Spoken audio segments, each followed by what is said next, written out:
Hey everybody, welcome to Throwback Thursday GMG review.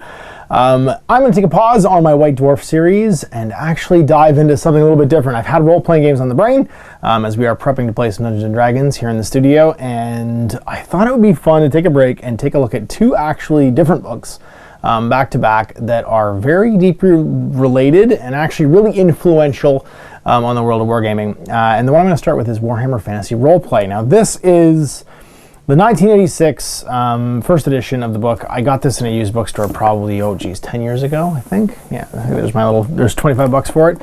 I rescued it from a used bookstore. I don't think anybody knew who it was, and it was in a dusty, dark corner. And I never actually owned this book at time of release, but I've taken pretty good care of it, and having been through the thing front to back now, it kind of gave me some perspective on just how influential fantasy roleplay was in kind of codifying and solidifying what we know about the old world and kind of like the setting of Warhammer Fantasy Battle. There was lots of supplements afterwards, the Tragedy of Macbeth, Death in the Reich. There's a huge number of like sort of publications which had model ranges associated with them that came afterwards.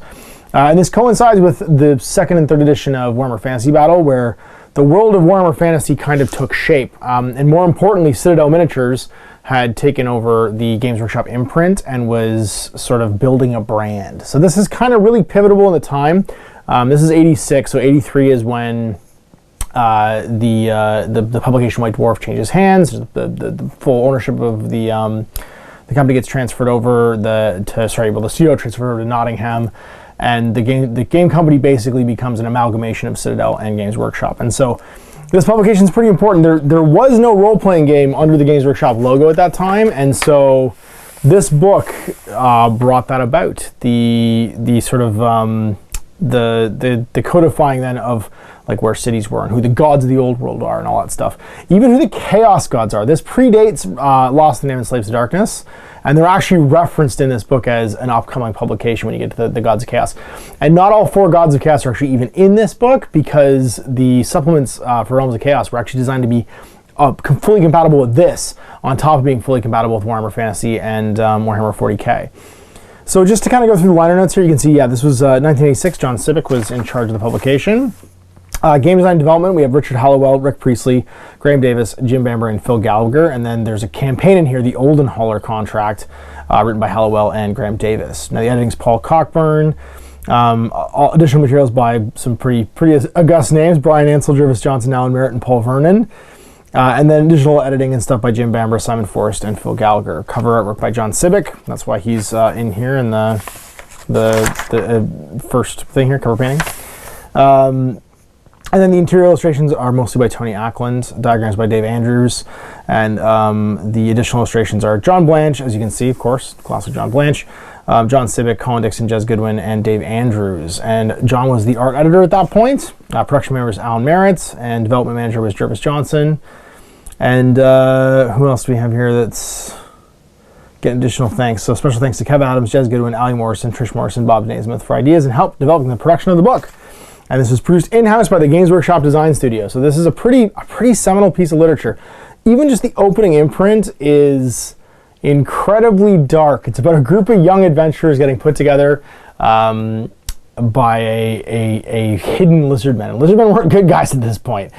They get taken to the snake temple. They open a door. There's a million snakes there. They slam it shut, and the snake man's about to stab one of the adventurers, and this guy Sven kills him. And that's sort of like your introduction to the setting, where you're gonna get betrayed. Everything's dark and nothing's really nice.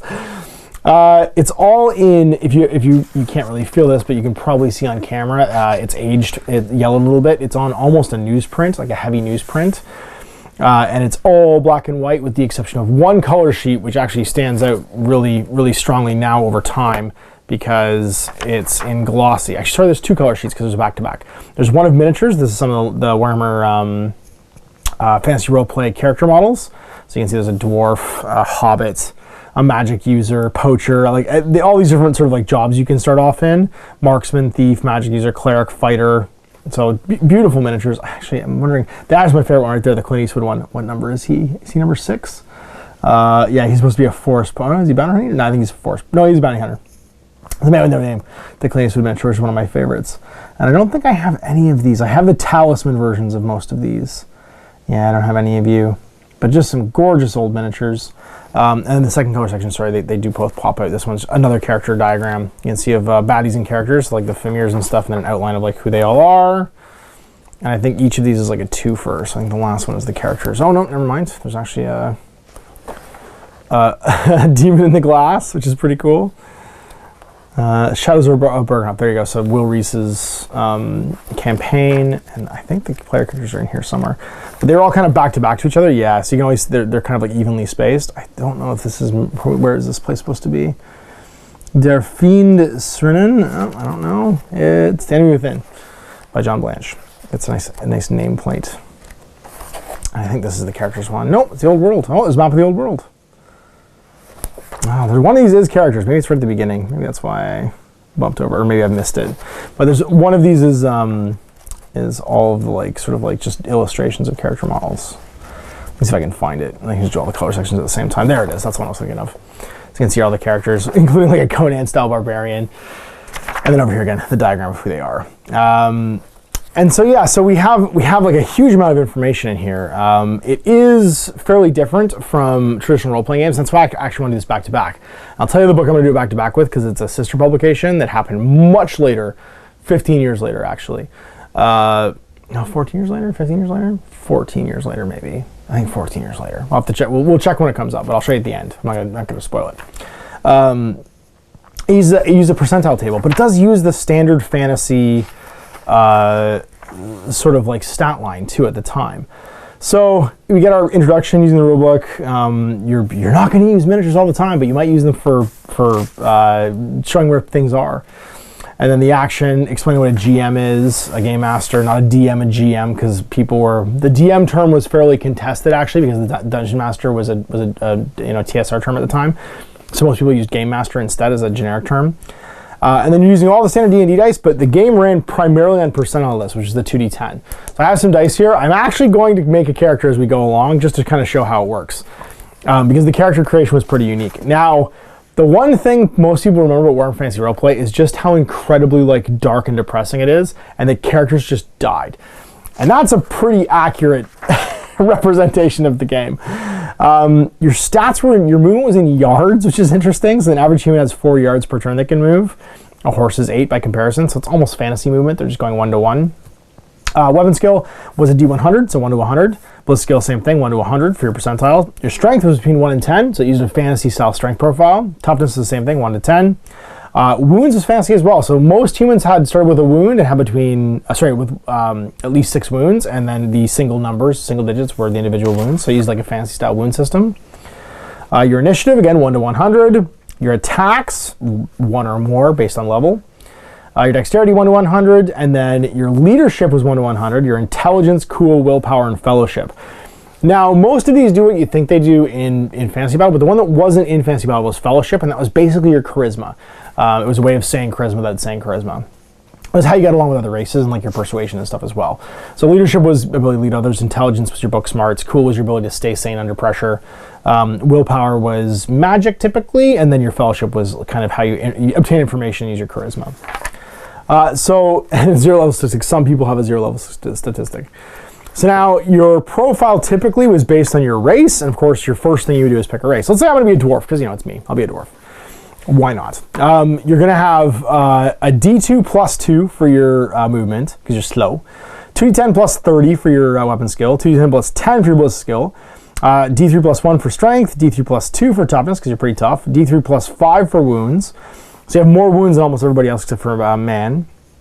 Initiative was 2d10 plus 10.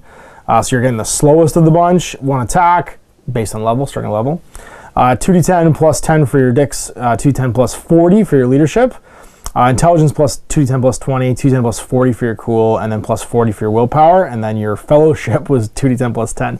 So you're basically the grumpiest, the least dexterous, the slowest, and the not best shooter for some weird reason. Although typically you're a fairly good shot, but I guess shooting was pretty powerful. So let's roll my stats here and see what I'm going to start off with. We'll have I don't know what I want to call him. Hengist the dwarf. Hengist the dwarf. And we'll go through the process here. So now I got some D10s here, but for D2 we'll just use half of a D6. So that's going to be 1. So 1 plus 2 2 is 3, so movement 3. Pretty average for a dwarf. My weapon skill is going to be 2d10 plus 30. I'm a pretty good puncher. So I got 12 plus 30 is 42%. So I have a 42% chance of hitting people. My shooting, 9, so 19. 19% per skill. My strength is D3 plus 1. It's not the best strength. Strength 3. And then my toughness is D3 plus 2. I'm only toughness 3. I'm kind of a flimsy dwarf. I have D3 plus 5 wounds. So I have, it's going to be 6 wounds. I'm initiative of 2d6 plus 10. So 20. Not too bad for initiative for a dwarf. I have 1 attack. My dexterity is 2d10 plus 10. So 11, 21. And then my leadership's pretty great because I'm a dwarf. I got 18, so 58 for leadership. Not bad for a level 1 character. Intelligence plus 20, so 30. Cool is going to be, how cool is cool? 13, 53. I'm pretty cool. I'm Poochie McCool. And then willpower is going to be plus 4. Sorry, just D. Oh, it was 2d10. What did I roll? I rolled a 15, so 55. And then my fellowship, because I'm grumpy. Oh no, I looked at the wrong one. Oh no, I didn't, never mind. 7, I'm 17 for fellowship. I am an asshole. I'm just a straight up jerk. So these are the 4 playable races: man, elf, dwarf, and halfling. So my dwarf is pretty good at hitting stuff. He's average dwarf speed, but he's not very tough. Average amount of wounds, pretty slow. Got a good leadership, cool, and willpower though. So from there, you're gonna choose your alignment. And the definition of alignment will be later on in the GM section, but we'll do it in a minute. There's it's the basic chaotic, lawful, blah, blah. Then you have your fates.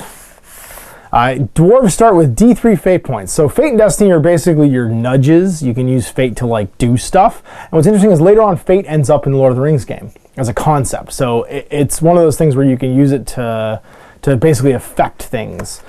And they can be used during the game to save yourself from serious injury or death. The game master can explain how fate points work if they wish, but now is not the time to know. Basically, you can use them for rerolls and nudges.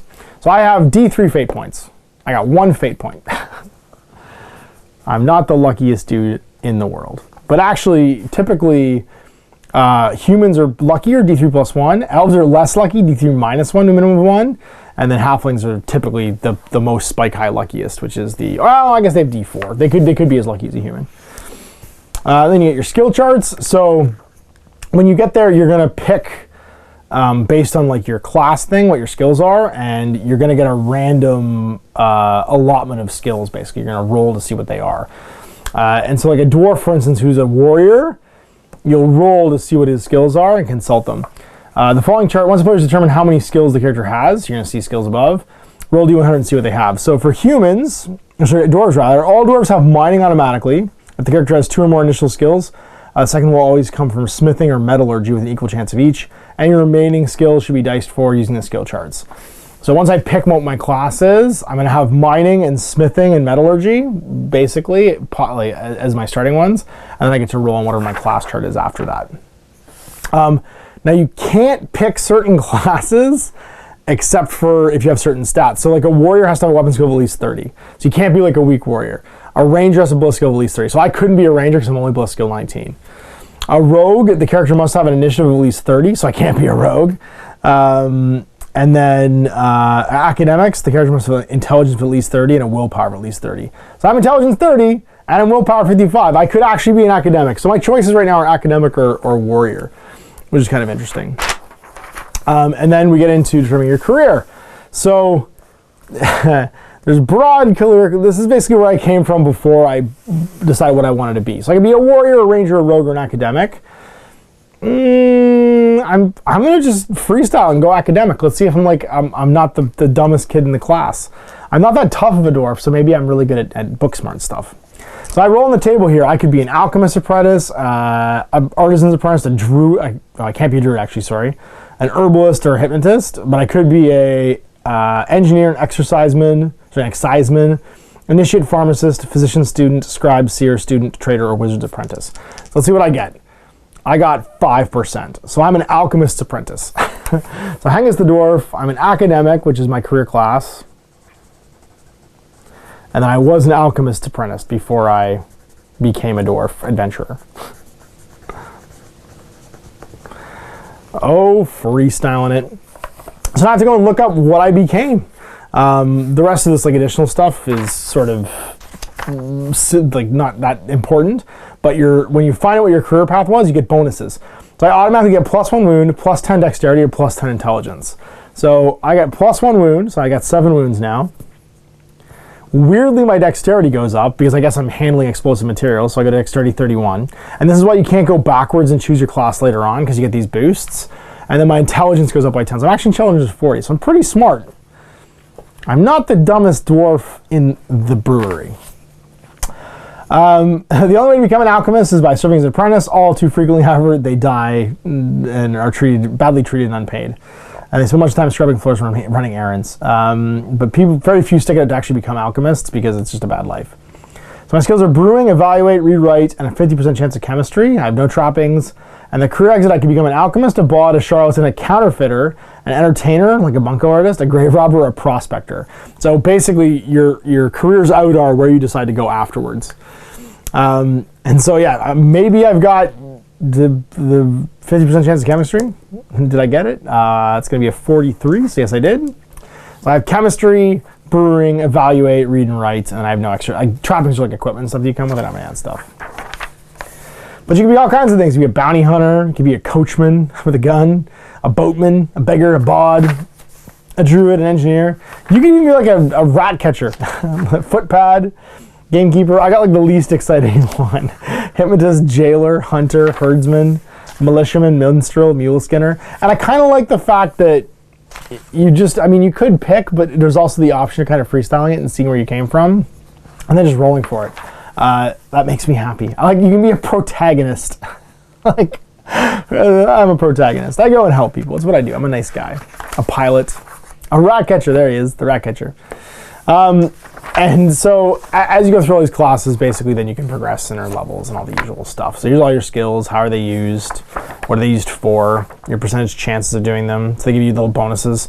Now, all the skills typically don't have stats. They just give you like a role play thing you can do or some kind of like ability that the DM kind of has to go with. They're sort of like feats are in current D&D. Give your example of a character sheet, and then section 2, the GM. So going into the GM, what the GM is going to do, and how you do tests. So basic tests. Everything's a challenge die. So it's just like basic D&D, but it's going to be a percentage test with a bonus or a modifier. So I got to hit somebody with my weapon skill. Let's say they are, hard hit the normal or whatever. I might have a penalty or a bonus. They're easy to hit. I might have a bonus. So weapon skill 42. I roll a 50 and I don't hit. And then yeah, so you're gonna also have to deal with things like insanity, fire, traps, and then all of your alignments. So law, good, neutral, evil, and how those things work. Standard tests, and things that you would want to test on. So what this is basically a table of like, if you're gonna bargain with somebody, use your fellowship. If you have skills like charm, haggle, or seduction, they would apply. If something has fear, you have to use your cool check. If you're gonna pick a lock, dexterity minus the lock rating. So it's just it's a general guide of like, if you're gonna do thing, what stats you use and what are the penalties and stuff. Searching, moving around, all that fun stuff. And then we get into the enemy within, which is a beautiful, beautiful painting. How poison works. And then insanity. So this is my favorite part. Disease and insanity are two of my favorite parts. They actually make a really big deal out of these, and I think it kind of adds to the dark, medieval, dark ages feel of the game in a way that, I mean, D&D just didn't really have this. This wasn't something that they kind of concerned themselves with. The fact that there's like a level of melancholy living in the dark ages, and like you don't have enough to eat, and people are all starving to death around you.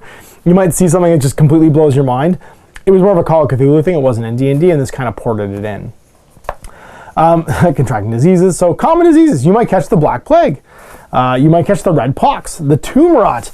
This disease is sometimes carried by mummies, zombies, and other undead creatures. Any characters wounded by an undead creature carrying this disease must fight a disease test after the fight with a -5 modifier for every wound point they lost fighting that creature. If it's failed, the character is infested with the rot and must make a similar test every day or lose a point of toughness and 10% from dexterity and fellowship. Once a rot is set in, it can only be removed by the Cure Illness skill or by magical means. Characteristic points are lost permanently and can only be regained by subsequent advances. So if you start catching the tomb rot, man, your stats are just going down forever until you're dead. And then just wound infections. You get bit by a dog or something like that. And then insanity points. Okay, insanity is an option for opening game masters and enables players to further develop personalities of their characters. You gain insanity points as follows. Critical hits. 1 point is gained each time a character is forced to roll on the critical hit table. The point remains once any resulting injuries are healed, and it's possible for a character to gain a result of a great many points this way. Basically, your PTSD. You're going to gain insanity points from having terrible things happen to you. Terror. You gain D6 points every time the character fails a terror test.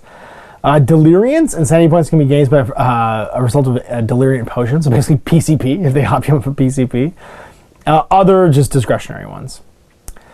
And the results, you can get disorders. Characters with 6 or more insanity tests must make a cool test immediately. A character with less than 6 points does not have to test. If the test is passed, then no immediate effect, although the insanity points remain in the same total. And the character must make the test again the next time additional insanity points are gained. If the first time a subsequent test has failed, the character develops a disorder but loses 6 sanity points.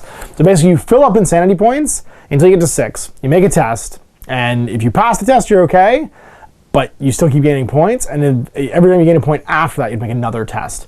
And it's a cool test. So like, for instance, the man, the legend over here, which is Hangs the Dwarf, he rolls a 53, and his cool is 53 exactly, so he passes. He's okay, but he'd stay at 6 points, and the next time you have to do it again, 63, I'd fail. I'd lose 6 points, and then if I was at 7, I'd go down to 1. I have to roll a D100 to see what I get. So what happens? My disorder, I got a 30, which in this case is drug addiction. I get hooked on the reefers. So, so what happens? They become deliriant dependent. Addicts become dependent on deliriant poison and must make a willpower check every day to resist the craving. If the test has failed, they'll do everything in their power to obtain the drug and take it immediately. They must make another willpower test once the effects have finished in order to resist taking another dose immediately. Characters who fail willpower tests when the drug is not available suffer penalties of 10% leadership, intelligence, cool, willpower, and fellowship until they take a single dose of the drug. 1 dose will restore the character's profile for the duration of the drug. If the second dose is not taken immediately, it has no effect on the profile, but the character suffers the normal effects of the drug. As well as you might gain more insanity points. So what else could happen? Oh, I don't know. I could get scotophobia, fear of darkness. Scotophobia. Hatred. I might hate something. I hate 9. I hate the opposite sex of my own race. Bizarre. 59. I hate a race selected by the game master. So some other like racial profile for the fantasy races. I could be an alcoholic. I could gain animosity towards somebody. I can become a kleptomaniac or manic, megalomaniac, heroic idiocy. Characters with this problem ignore the results of any fear tests. Tests should still be taken if they fail them. They don't become terrified, but they gain the insanity points instead. Just madness. Anorexia, claustrophobia, and then curing disorders. If the science of medicine is in its infancy in the old world, psychotherapy is even more primitive. The options open to characters requiring treatment to insanity are severely limited, usually painful and often very dangerous. So this game is so dark. You can go to an asylum. The common reaction to characters with questionable sanity is either let them wander the streets as beggars or they have the dregs of society or put them away in an asylum. A spell in an asylum can often result in the patient's condition deteriorating, as the purpose is to keep lunatics confined rather than cure them. Surgery, you can get phlebotomized. Firstly, 50 gold crowns must be paid. Secondly, the patient or someone who has legal responsibility for the patient must sign a document explaining exempting the surgeon from all legal liability. This done, the GMs to then test the surgeon's intelligence and consult the table below. However much you succeed by is how you do. So like, whatever the surgeon's intelligence is, if you pass by 20 or more points, they lose a disorder. They're okay. They're fine. 11 to 20, the character must test willpower to lose the disorder. Up to 10 points, the character does neither harm nor good. But if you fail, up to 10 points, neither harm nor good. If you fail by 11 to 20, you lose D10 intelligence because he just cuts out a part of your brain. It's Homer with the crayons. He keeps putting too many crayons up his nose. On 21 to 30, you gain D6 insanity points. And on a 31 plus disaster, the character must make a risk test. If it's failed, the patient dies as a result of the treatment. If it's passed, they lose D3 times 10 points from all percentage characteristics. All your stats go down by 60. Oh my God. You're just like catatonic, basically. Yeah. So, like, it's not good. You can be treated by drugs. Magical mystical means are all at GM's discretion. Oh, the cover of the old Chaos Dwarf miniature box. Probably one of the coolest ones of all time. And so, yeah. So insanity is a big deal in the old world. And you can gain insanity points by anything that causes fear. And like half of the bad guys cause fear, which is... You go insane pretty fast. When you have low stats, it's really easy to get insanity points. And so you end up like wandering the street insane most times when you go become an adventurer in the old world. And then your alignments, of course, we talked about this earlier. They're the usual types of law, good, neutral, evil, chaos. Kind of the old D&D mix. But certain races couldn't have certain alignments. So humans can have everything. Elves can't be neutral, evil, or chaotic. Dwarves, everything. And then halflings can't be lawful and can't be good. But they can be neutral, evil, and chaotic. Kind of interesting. The halflings aren't good in this one. They're just ambivalent. And so then just defining all of these concepts, basically. And then how to do good role-playing, increasing your stats, breaking from careers, gaining new careers. The advanced career list, basically, is what you can graduate into. And it's like you grow up and become X or Y. So you could become so whoever could come, like, could go into an advanced career. It'll say in your basic career. But you become like an artillerist. Like, for instance, one of mine was a prospector. So for Hengist, if he like lives long enough and doesn't go insane, he become a prospector. Where's prospector? LMNO, physician, racketeer, sapper, slaver, scout. Oh, it's not here. What was another one? I could become an alchemist. Where's alchemist? It's not here either. We'll never. Oh, counterfeiter is one. There we go. So you become a counterfeiter. He could carve coins and corn dies, do metallurgy, numismatics. You get a big bunch of stat bonuses when you actually graduate in your class. An explorer. And all of these things gain you bonus stats.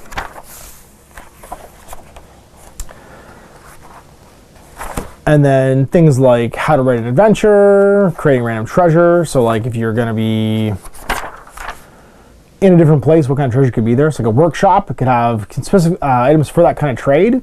And then there could be some like valuables, so like a need table for valuables. And what's funny is a lot of this stuff is actually copied from first edition Warhammer, where there was a role-playing section, a dungeon crawling section, and it gave you these same type of like tables and stuff.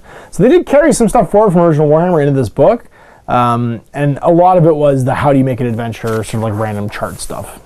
Combat, how you fight, hooray! It's not dissimilar to Warhammer Fantasy Battle. The one thing that is slightly different, and they even give you alignments for like how people are fighting in relationship to each other for initiating hand-to-hand combat. Now, the one thing that is different is you can take limb damage in this. So when you get hit, you have to roll to see where you get hit. So 31, for instance, would land in the right arm. If I roll a 70, it would land in the body. And all of these things can cause additional sort of like damage and stuff. So when you get hit in a spot, you can take like additional sort of like problems for having your limbs and stuff damaged. Other bonuses, if you're charging, get plus 10 to your weapon skill. Advantage of ground, so if you're on the higher ground, you pull the Anakin on the high ground, get plus 10. Winning, if you won the previous round's combat, so you did damage your opponent didn't, or you hit and your opponent didn't, you get plus 10. Obstacles minus 10, using a wrong-handed weapon. So like if your right arm gets shattered, you have to use your left arm all of a sudden, then you're minus 10. If you're unarmed, you're minus 20. If your opponent is armed. If you're both unarmed, then there's no penalty. Parrying, winning and losing, kind of weapons you can use and how much they do damage. So you can get initiative bonuses to hit bonuses, damage bonuses, and parry bonuses when you're doing different kinds of weapons. Like a bastard sword's minus 10 to your initiative, but it's plus 1 to your damage rolls. And then for parrying, for instance, a buckler, it's minus 2 to damage if you hit anybody with it, but it's plus 20 to your parry rolls. So you get to make a parry with it.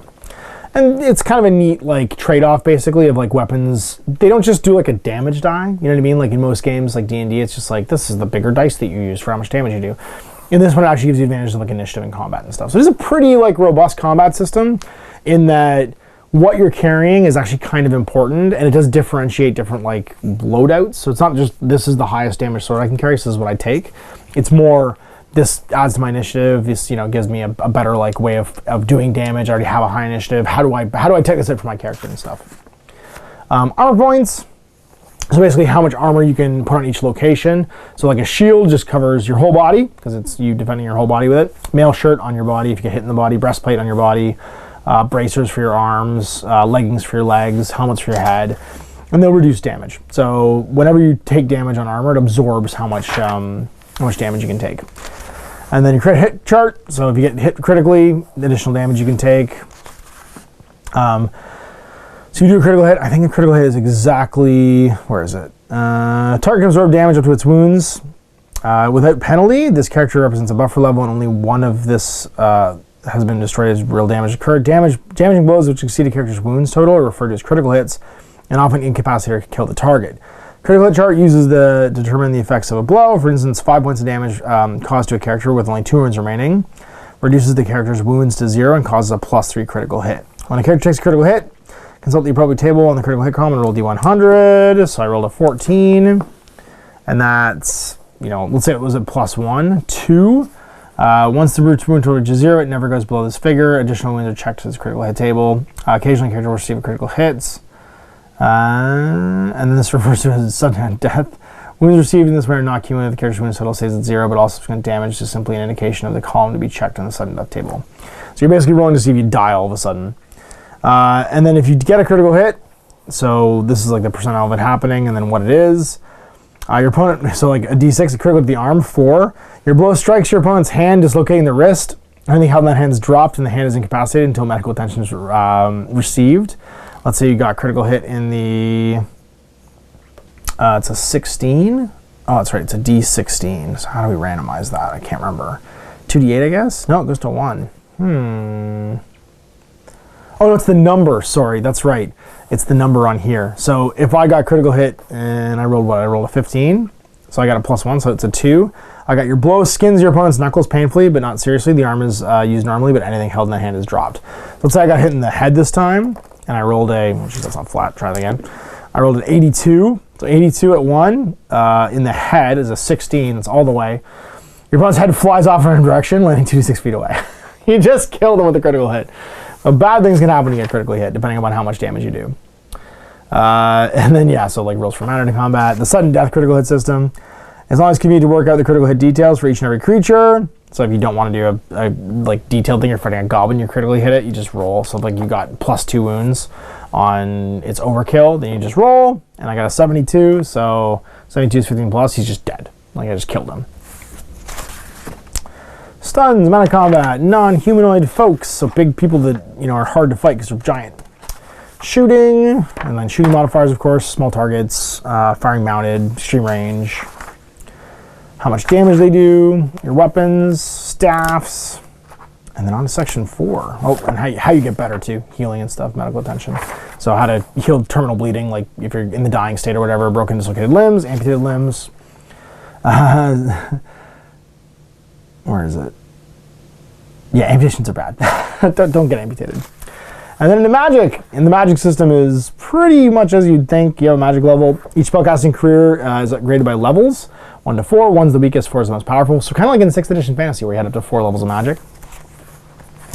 And then, so like I was an alchemist, I have no magic points. But if I become an alchemist level 1, I'd get 2d4 magic points. So I'm an apprentice, I start with nothing, but then now I'm an alchemist. I could have 2d6, or sorry, 2d4. And then I would gain them as I go through. So that's humans and elves, dwarves for alchemists. Yeah, level 1 I get d4, sorry, magical points. And you get to get your spells. So there's like a bajillion different spells in here. How you prepare spells and potions and stuff. Oh, I love this drawing. This is a Blanche. What's that one called again? That's the Rothyog's Tower from 1986. You can be a demonologist. You can become a bad guy, become a demonologist. Elementalist, illusionists, these are all graduations people can become. Necromancers for the wizard casting stuff. Becoming a cleric as an academic. And all of their spells. Open, hammer hands, Zone of Steadfastness, enchant weapons, stand still. Will Reese. Oh, that's so cool. Making demonic bargains, demonic pacts. And then all of your demonic wizard casting, so binding demons, summoning steeds, the stuff that your parents warned you about was going to happen when you played role-playing games. Demonic portals, summoning greater demons, elemental forces, so causing rain, all the different elemental-based magic you can do, illusions, and it just goes on, so much spells. And then magical armor, magical weapons, arrows, enchanted ropes, Wands, like we're on page 194, some massive rule book. And the whole thing is, I think, close to 450 pages. Sorry, close to 400 pages, 365 pages. Into the gods and how the gods work. The gods of the old world, so religion and belief. The wrath of the gods. So you've got Myrmidia, goddess of war, and then all of the gods that you remember from old Warhammer Fantasy Battle are in this book. Renal, the god of thieves. Shalaya, the goddess of healing. Tal, the goddess of nature. Ulrich, the god of winter, god of Midheim. Basically Odin. Green, the goddess of justice, and then all the lesser deities, so like Rhea and Cain, lord of murder. Sigmar, the patron deity of the empire. He's just a neutral king. He's not even good. He's just neutral. And the old faith, the druids and stuff, like the Giants of Albion's druid. I think his name was also Hengist. Non-human deities like Grugni, Liadriel, the elven god of song and wine, and Esmeralda, the halfling goddess of hearth and home. And the gods of chaos, they spend almost no time on these. Khorne and Nurgle and Malal. Malal gets top billing. There's no Slaanesh, no Tzeentch. But it says the upcoming Realms of Chaos supplement will give us more information about these gods. And the gods of law, which is Illuminus, Arianka, and Solcan, some of the older gods. They get mentioned quite a bit, actually, in, believe it or not, the fighting fantasy novels. Kind of a throwback to Ian Livingstone and Steve Jackson's writing. And the bestiary, there's a gajillion monsters in here as well. How they fight, what they do, and how to treat them in combat. Also some tables, of course, for randomly generating monsters, for encounters, if you want to do so. And also, a syllabus for translating your fantasy characters. So if you have a monster in Warhammer Fantasy Battle, here's your rubric for converting it into a monster in here if it's not already covered, which I think is pretty cool. And we got everything from the Famir into giants, gnomes, goblins, halflings, humans, lizardmen, ogres, and orcs. Black orcs, half-caste orcs, the Skaven. They existed at this point, but no one believes in them. And then tree men, troglodytes, trolls, warriors of chaos, the baddies, amoebas. Oh, that's such a good drawing. So great. Average stats, and their mutation stats too. Amphisbaenas, basilisks, bats, giant bats, normal, boars, dragon turtles, because you have the dragon turtles, and it just goes on and on. Small animals, like otters. Why not have an otter or a fox or a rabbit? Giant spiders, wolves, were creatures. If there's a miniature for it, it was in here. Ghosts, marshlights, elementals, and then big bads like demon lords, demonic servants. So look at this, check out these early drawings. We got early harpies, really early plague bearer. How cool is he? The Mabrathrax. Also incorrectly is a plague elemental. The Mabrathrax is in fact a solitary greater demon. It's said that it's a servant of the Lord of God Nurgle, the Lord of Corruption. I guess this is like an early great unclean one actually. The Mabrathrax attacks of 10 times per round in any direction. It attacks of 100% chance of causing infected wounds. James, if a copy of the Realms of Chaos supplement may decide that the Mabrathrax causes Nurgle's rot instead of infected wounds. This is before the book even comes out. And he's weapon skill 90, with skill 93, strength 10, toughness 10, 59 wounds, and initiative 100. He's just a murder machine. A Mardag, a death elemental. And we have our world guide. The world guide, the known world, the old world, Albion, Araby, the Chaos Waste, the Darklands, the Elf Kingdoms, the Far East, and Lustria. The New Coast, the New World, Norska, the Northern Steppes, Southlands, and the history of the old world. This is really the first place this is all really codified and written down. It's all mentioned in White Dwarf, it's mentioned in like passing and stuff like that, but this is a real, like you can sink your teeth into a document that has all of this information in it. The beginning of the rule of chaos, decline of the Slan, development of the elves, development of the dwarves, beginning of humanity, and the halflings, the rise of humanity, and Sigmar Heldenhammer, and the Battle of Blackskull Pass, the encroachment of chaos. And here's your timeline for the old world, what year all the different races considered to be. So in like 4,000 of the High Elf years, the Dwarf and Elf War begins. By 8,300, more incursions of chaos bring vast armies of chaos creatures pouring to the north.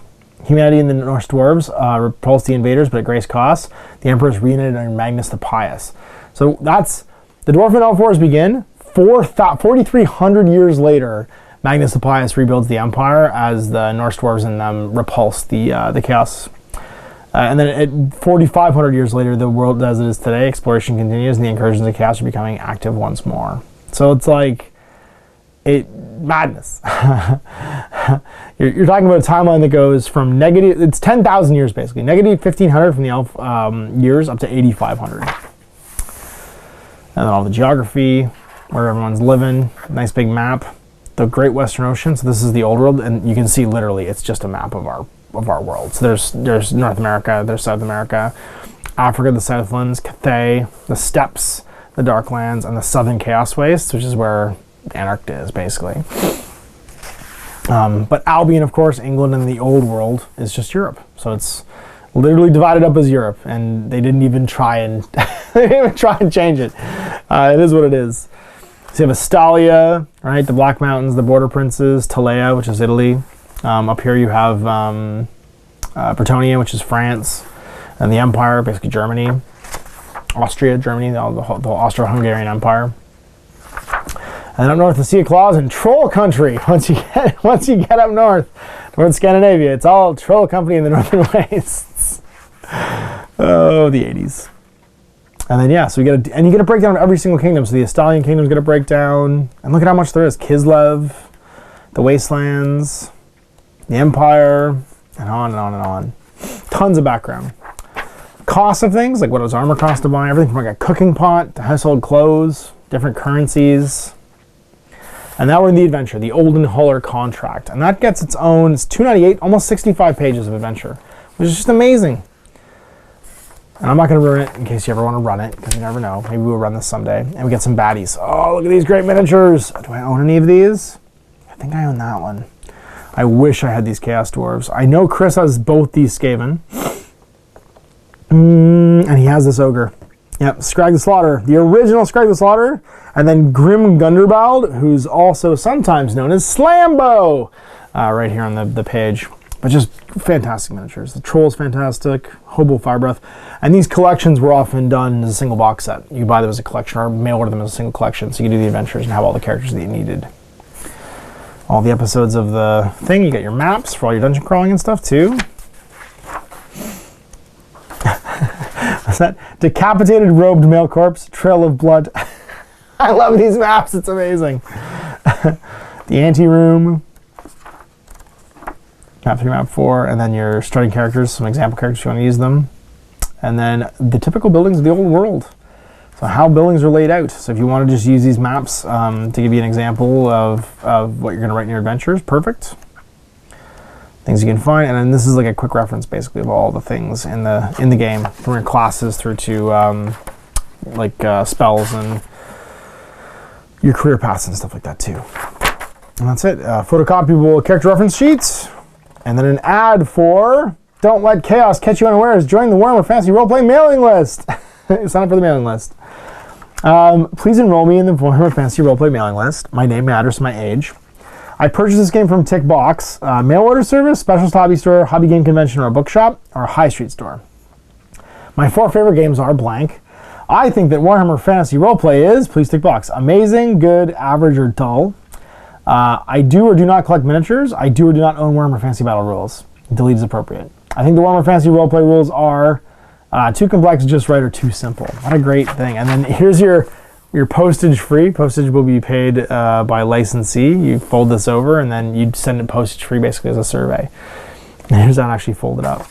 And that's it. I'll look at Warhammer Fantasy Roleplay. The first edition of Warhammer Fantasy Roleplay from 1986. And incredibly, and with beautiful John Civic covers. Numbers 2 or more players, ages 16 to adult, playing time 1 or more hours. And just like an incredibly seminal product from Games Workshop that set the tone for tons of stuff that came after it and basically set the stage for the Old World. So we are going to come back next week with another book review. And I'm going to show off, and Hengist the Dwarf will be made anew as Hengist the Inquisitor. This came out, I think it was 99 or 2000. I think it was 2000. Because Christian and I played a bunch of this, and it was 2001. 2001. And it is basically the spiritual successor to Warhammer Fantasy Roleplay, and a really interesting book in its own right. So tune next Thursday. I'm going to do a review of this as well. We'll take a look at the game, the 40K version of Warhammer Fantasy Battle, basically, or Warhammer Fantasy Roleplay, rather, that it really changed 40K. And it changed 40K because there were some novels written to coincide with this that changed the way, I think, changed how seriously people considered the intellectual properties of Games Workshop, and that they could be their own thing. They could be taken seriously, and people liked them. And so yeah, we'll see you for that I guess next Thursday in a week. So I hope you enjoyed this. We'll see you for more Throwback Thursday GMG reviews in the future. Thanks, Ash. Apple. I hope you enjoyed that video. If you want to support the channel, of course, like and subscribe and hit the little bell below so you get notifications when I post future content. I do post stuff 7 days a week. If you want to support the channel further, you can, of course, buy a t-shirt through Spreadshirts, buy a measuring gauge or objective markers from Death Ray Designs, or, of course, most importantly, there is Patreon. Patreon is what makes all this possible, keeps the lights on, pays for the studio costs, pays for the equipment, model costs, and everything else, and most importantly, puts food in my kids' bellies and a roof over their heads. Big thanks to everyone, past, future, who supported me. I do this stuff because of you guys, and of course, I will continue doing it as long as I can.